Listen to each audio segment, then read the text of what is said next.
Shazam!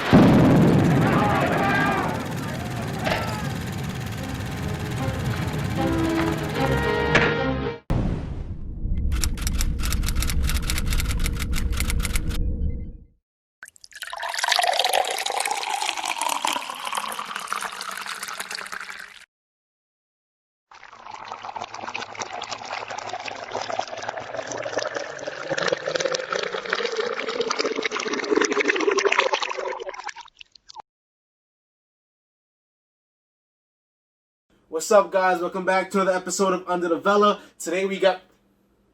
Sorry. Today we hitting you up with something a little different. Today we got a movie review of Tenet. This is I guess the first big movie back. Yeah, this is the theaters. This is the most anticipated movie of the summer. But you cannot see it in New York City for some reason. I don't know how it's gonna make a ton of money when it's closed up to the biggest franchise in the biggest markets in the world. Yeah. You have to go to Connecticut to see a fucking... I'm not going to Connecticut, so... But we've seen the movie somehow, some way. We're not going to say how, but we've seen it. Yes, we used dark sorcery. I hate to admit, but yes, we in fact did some voodoo and stuff like that. Some real witchcraft. Some of the dark spirits that is Christopher Nolan, and he himself gave us the movie to see in the purest of quality. Correct. And this is, I think this is the first new release I've seen in a while. Oh yeah, I mean they've been holding off most of the big new releases. Yeah, the last movie I seen was The Firm, and then The Producers. Yeah, before that. Well, old I mean, yeah, you've been those are old movies, but in terms of stuff we saw new. But that's what I'm saying. The last movies I've seen was all old, so it's the first new movie I've seen. Yeah. In a while. It's been a long time for me. The last 2020 movie I've seen was Bad Boys, I think. Yeah, that's the last 2020 movie I've seen. Okay. You know what I mean? I haven't cared about any other movies that came out in 2020. So yeah, that's the... I'm trying to think if I even saw any that came out 2020. Yeah, I think the last one I think the last one I saw might have been Uncut Gems. That was 2019. Uncut Gems 2019, yeah, exactly. Yeah. That's Uncut Gems, Lighthouse. Also seen... there were a lot of good stuff in 2019. It was a good year. Yeah, it was a good year. So, today we got a little review for you. We saw the movie today, not a little while ago. Mm-hmm. And so it's very fresh in our heads. Yeah. So you're kind of getting our first reactions almost, but we did have time to kind of we had a little time to process it. Yeah, so you're kind of getting a little bit of both. Yeah. One thing I'll say about this movie, it's kind of like what everybody's saying about this movie. I feel it's a little confusing, I guess. You know what? I'll start off with you. What are your thoughts on this? Well, keep in mind that whenever someone says a movie is confusing, I always never found the movie confusing. It was oh, this movie is so confusing. I always was able to make sense of it. This was the first time where I felt legitimately confused while I was watching. And it's because I feel like Christopher Nolan is way too inside his head when he was writing this, because I'm sure he understands everything that's happening on the screen perfectly, but he just does not give enough information to the audience to really convey. I'm sure in his mind, he made the best movie ever. He made the creme de la creme. He made I'm sure he did. He made the Mona Lisa. In his mind he did. Yeah. He made the fucking Mona Lisa, dude. The fucking 13 Chapels. I mean, the Sistine Chapels. He made the fucking Sistine Chapels. Yeah, he made some real art today. However, Christopher Nolan, this is his Dark Knight Rises, in my opinion. This is it's a low point for him. Yeah. The Lucifer of this is the Lucifer TV show of Christopher Nolan movies. Mm-hmm. It has a lot of great potential, but doesn't really actually do anything with it. But It wasn't an incompetent film by any means. No, I wouldn't go that far. I wouldn't go that far. It's still much better than the Christopher Nolan's crap is much better than a lot of people's fucking gold. You know what I'm saying? So, yeah. Come on, he made one of the best films of all time, and the sequel, which is arguably the greatest film of all time, and we'll get into that because I personally feel that the sequel to this movie is the greatest movie of all time. So we know that he is a superior filmmaker. But these films do something that this film don't. Actually develop characters. Yeah. John David Washington is shown to be a good actor. I liked him in Black Klansman. Mm-hmm. I thought he was actually very good in that. And the thing about him, he's not too boisterous in his performance. He's not like his father. No, he's very chill, laid back. He's not signature. His father, Denzel Washington, has his own signature. He brings his own style to every role. Oh, yeah, absolutely. He's actually more of he's just very chill, laid back. He's just a chill, laid back actor. He does his job. And and he comes and he does his shit, and he heads out. You know what I'm saying? He doesn't really do too much than what's needed of him, but he still does his job very well, and he does have a level of charisma that makes me buy into it. Yeah, like like I can tell he's like a talented actor. I'm sure he can. Sure. I'm sure he could make this role something great if he had more to work with. But this character just has like nothing. He just as a cool guy. You know what I'm saying? He's a little loud in his first mission. Still confusing. That first sequence, the whole opening sequence was confusing. But it's kind of reminiscent of a Christopher Nolan style with like a loud, boisterous opening that doesn't really involve the central plot. You know what I'm saying? Opening. Like, he's known for those kind of openings, but it doesn't really necessarily correlate to like the rest of the film. No. You know what I'm saying? So that's the kind of, because he did kind of the same thing in Dark Knight with the Joker. You know what I mean? Like, he would just introduce the character, and today we introduced a little bit of like the plot, like with the like opening. The guy that he was rolling with shot a gun, and the gun went back into the holster. You compare it to the opening scene from The Dark Knight, but the opening scene of The Dark Knight has way more just interesting things happening. Yeah, like, I it's much clear. Like it's less. Just because I compared, don't mean I'm saying it's better. I know. It's that like what makes that scene work is that it's way less cluttered. It's a lot easier to follow. Here you have like and it's a sense of mystery. Yeah, here you have like three or four different factions roaming around, and there's like you don't really get any context for any of them. Yeah, like in the opening, you knew because in the opening of Dark Knight, we had rumors of the Joker is assembling this. The Joker's putting us against each other. The Joker's gonna off us all. He's like this unseen force that's controlling everything behind the scenes. It's a constant build up to the reveal. Exactly. It does the one thing that Tenet fails to do. It raises the stakes. Yes, and the whole movie's like that. Like, you have this balls to the wall plot of like this guy is basically trying to prevent a world war, a nuclear war, because I guess the future is basically so the movie Tenet is about this unnamed protagonist. This is what they call him. He basically gets initiated into this secret organization called Tenet, and their mission is to basically prevent the next nuclear war, World War III, as you will say. He's literally caught inside a time paradox where he's like facing threats that operates on a different kind of like time. Where it's like they play it back in reverse time. So it's something called inverted time. However, this is a very big plot. It's typical of Nolan films like Inception and Stellar. Like, pretty big concepts, pretty massive. Basically, like, this plot can easily turn into like another massive movie. And it could have been, and the style of it was reminiscent of like his other big films like that. Yeah. However, it didn't really pack that much of a punch to me. It's pretty soft. It's easily one of his softest films. This movie wasn't that, like, the stakes wasn't that high for me. Yeah, you really didn't get like a feeling of how high. Like, the stakes were high in the story. The movie did a really bad job like conveying that to us, the audience. Exactly. Because, like, by the end of the movie, like, we actually got to see a glimpse of what they were going for. Like, oh, like, this will literally destroy the world. Yeah, I didn't realize that how the danger, the level of danger that they was up against until the very end when I realized the artifacts could basically. Basically they have to collect these artifacts that this Russian fuck is like hoarding for the future fucks that are weaponizing him, basically. You know what I mean? And he's basically finding these artifacts all over the world, and it's applying to countries that are basically have nuclear weapons, and using this weapon and using this artifact to basically start world war. And it's all triggered by this dude's dead man switch. So it's all programmed to his body for when he dies, that all these artifacts will go off. I mean, that the artifact will go off and it will begin a holocaust, a nuclear holocaust, basically. Yeah. Because this will basically invert all of basically reality. Yes, it will. You know what I'm saying? Not just one person, like the whole shit will be universe. It is be chaotic.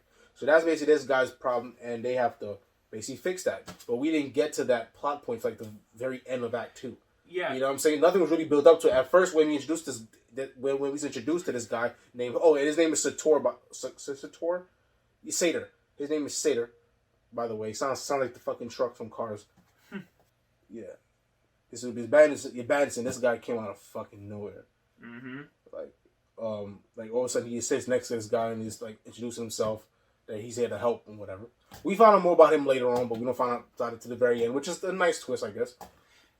It's not a bad twist. I just wish there was more to these characters. Exactly, this movie has great bones, but it belongs in a better movie, I'll say. Yeah, I feel like this movie has like a solid skeletal structure It doesn't have any meat on its bones. Yeah. Yeah. So I guess like in Act 1 where like everything really kicks up, almost like the lock-in was pretty much when he meets the girl, Kat.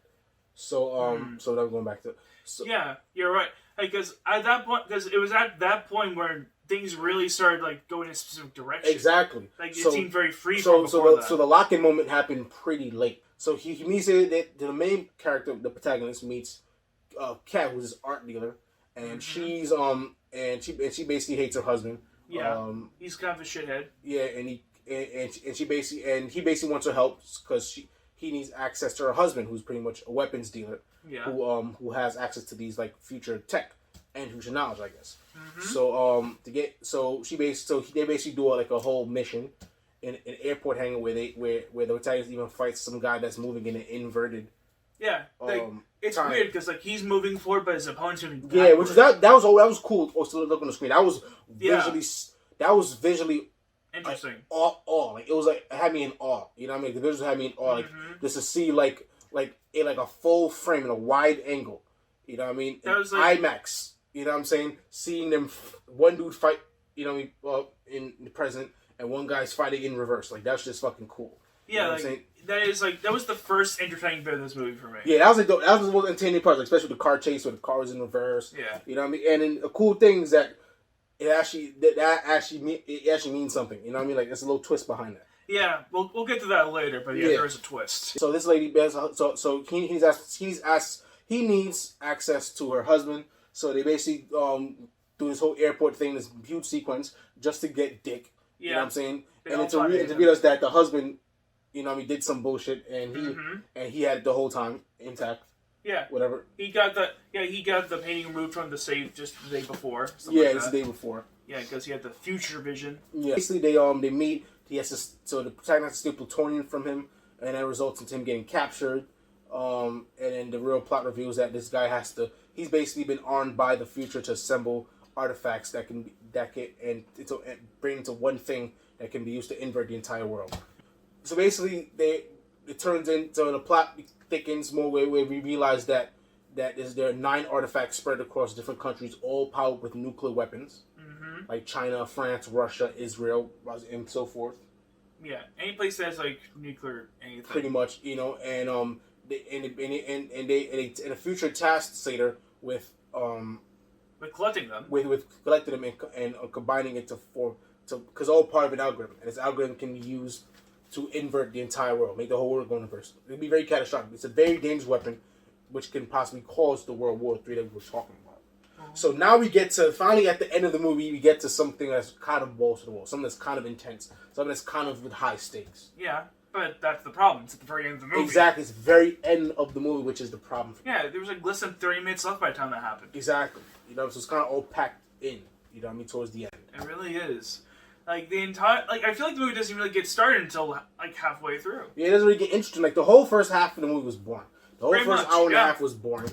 And it's like, you can't get me invested because there's nothing to be invested in because we don't really know this main character. Yeah. Don't get me wrong, the actor John David Washington did a good job as far as what he was working with. Yeah, like we're not giving shit to any of the actors. Yeah, here. he's the guy that I don't mind him being the lead. Yeah. I don't mind him taking the helm, but it's just that these characters have nothing to give him something of an arc. They're not written to have anything to them. Something they don't have an arc. They have this like very, very subtle will they won't they between him and Kat. They don't have much of no one really has that much of a personality. No, the only one with some kind of personality is Kat. At least she has some kind of desires with the guy holding back the kids and being controlled and revenge. At least she has like specific desires. Exactly. That's we don't know nothing about Neil. Anybody else.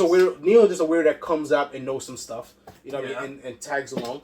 But at the end, we realize it's a big reveal that we didn't even get to the best part. So a lot of like the inverted scenes that we seen in the beginning of, at least in the first half, were all played out in the second half from the other perspective of the main guy. Because the main guy was the one that was coming in reverse. So in the airport when they fought each other, the guy that was in reverse within like the guard suit, the police suit, was the main character, was the protagonist. Was the protagonist. It was the protagonist from the future. From the future, so that was pretty good. That's probably the most coolest part of this entire film. Yeah, that one scene was really cool. And it was kind of like, it gave me kind of mental vibes, because it kind of was like a reverse. It was like a reverse narrative. Yeah, and like that part later where we had the car chase, and then we visited the car chase when we got into like the reverse timeline.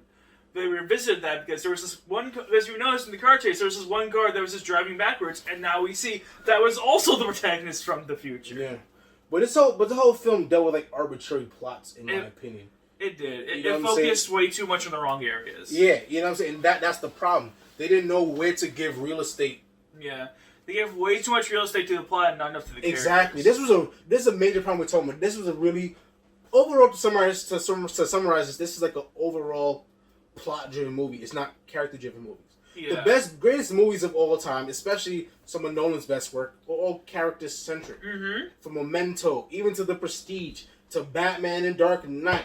You know what I'm saying? Interstellar. Heavily character driven. We have serious motivations for these main characters to do what they're doing. The whole point of a movie is for us for the next hour and a half to 2 hours is to be invested. 2.5 in this case. 2.5 in this case is to be invested in the main character's journey. We're going along. We're going on a roller coaster ride with this guy. We're sitting passenger to this guy's life. We are inside of this guy. We are this character. No, not to be, but we are. Yeah, that's a little too. I didn't mean that, but anyway. Oh my. You know what I mean? So we are this person for the next 2.5 hours. So how I could walk in the shoes of this main character if I don't know anything about it?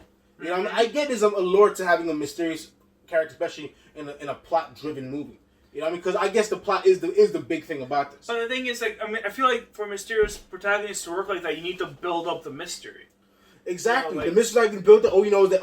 We have to stop this world war. Yeah, like, what world war? Why is World War happening? Because of this one piece of technology, that's it. The whole thing, this whole explosions and fight sequences, elaborate fight sequences, was all based off of innuendo. Yeah, it came across as like people were just making a bunch of assumptions about the future because no one seems to have any real concrete information about it. Not even Sater, who's literally getting supplied by these fuckers. You know what I'm saying? No one seems to really know anything. So this comes across as people are just making these giant assumptions. No, you're wrong. Off of that.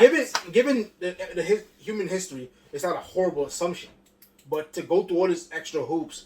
Well, I guess it is like Tenet is a future company, so I guess they are arming it with some kind of knowledge. You know what I mean? Because it is going through core. So it's not a nuclear war, but they're trying to prevent a nuclear holocaust. Yeah, they're trying to, which is fine, but we need more meat. We need more like consequences. We need higher stakes. Mm-hmm. We need fucking your back is against the wall, got nowhere to go.